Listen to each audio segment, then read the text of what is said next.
El 11 de septiembre de 1973 sería el día que cambiaría la historia de Chile. Un día donde la historia daría un vuelco. El régimen militar chileno.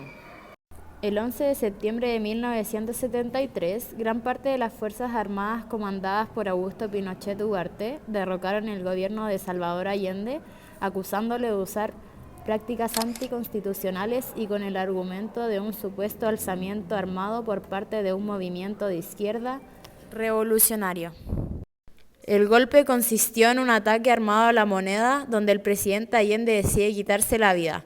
Ese día comenzaría una dictadura la cual duraría 17 años y que aún deja huellas en la actualidad.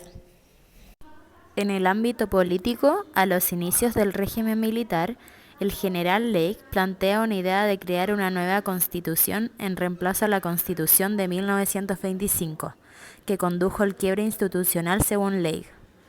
El trabajo de elaborar esta constitución fue destinado a la comisión Urtuzar, donde su líder era Jaime Guzmán. En 1978, Pinochet ordenó que el proyecto se entregara al Consejo de Estado, quienes eran los encargados de redactar la nueva constitución. El consejo fue precedido por Alessandri, ya que se creyó que éste podría plasmar sus ideas en la nueva constitución. Sin embargo, Alessandri siempre estuvo de acuerdo en reformar la Constitución de 1925, por lo que al final Jaime Guzmán fue el cerebro del Consejo y él plasmó la mayoría de sus ideas que tenía planteadas desde un inicio para reformar la Constitución de gobierno. El presidente Pinochet en cadena nacional el 11 de agosto de 1980 presentó la nueva constitución al público y llamó a un plebiscito que se iba a realizar el 11 de septiembre de 1980. A esta propuesta no hubo oposición a excepción del presidente Eduardo Frei Montalva, que en un trato con Caupolicán muestra su manifiesto de forma negativa. Sin embargo, el plebiscito obtuvo un 67% de aprobación, resultando exitoso. Ahora bien, la Constitución de 1980 planteaba varias ideas, entre ellas la disminución de las facultades del Congreso, se creó el Consejo de Seguridad Nacional, además se estableció un sistema de segunda vuelta electoral por no lograr mayoría absoluta. Además se fijó un periodo presidencial de 8 años que posteriormente cambiaría a 6 y luego a 4 en la actualidad. Se establece la idea de que Pinochet gobernará como presidente 8 años. Cuando termine ese periodo, la Junta pondría un candidato que sería Pinochet, para lo que debería aprobarse el nuevo mandato de 8 años. Y esto podría ser que fuera reelecto durante 8 años más, algo que nunca pasó. Ámbito económico. Durante el régimen militar se realizaron un montón de reformas económicas que convirtieron a Chile en uno de los primeros del neoliberalismo económico que comenzó a acentuarse en la década de 1980. Para este modelo, Pinochet confió en un grupo denominado los Chicago Boys, un grupo de economistas educados en la ciudad de Chicago bajo la dirección del famoso economista estadounidense Milton Friedman, quien posteriormente refirió a las reformas del neoliberalismo como el milagro de Chile. Los que defienden el neoliberalismo apoyan a una amplia liberación de la economía del libre comercio en general y una drástica reducción del gasto público y la intervención estatal en la economía en favor del factor privado.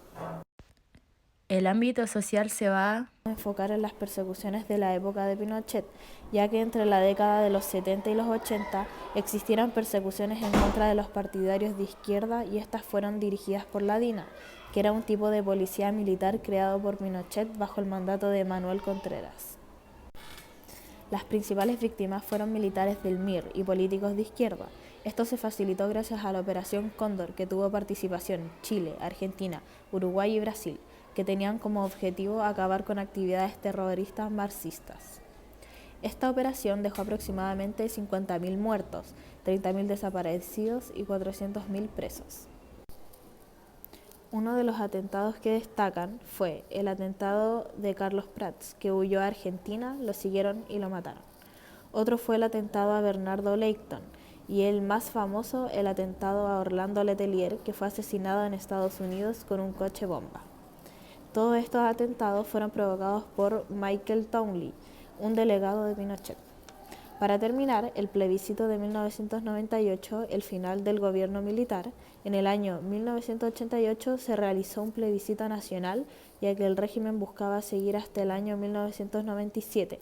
Por lo tanto, Pinochet realizó un plebiscito para saber qué era lo que querían las personas. En la carta decía lo siguiente: plebiscito presidente de la República, Augusto Pinochet Ugarte, ¿sí o no? Por una parte, el sí estaba representado por el Partido Nacional y el no representado por la mayoría de las personas que no estaban de acuerdo con las medidas del gobierno. El sí obtuvo un 43,01% de los votos y el no obtuvo la mayoría con un 54,71% de los votos. Todo esto a través de protestas y campañas. Por esto, el año 1989 se llamó a elecciones democráticas por el presidente Patricio Aylwin, que era partidario del Partido Demócrata Cristiano, y gobernó desde el 11 de marzo de 1990 hasta el 11 de marzo de 1994.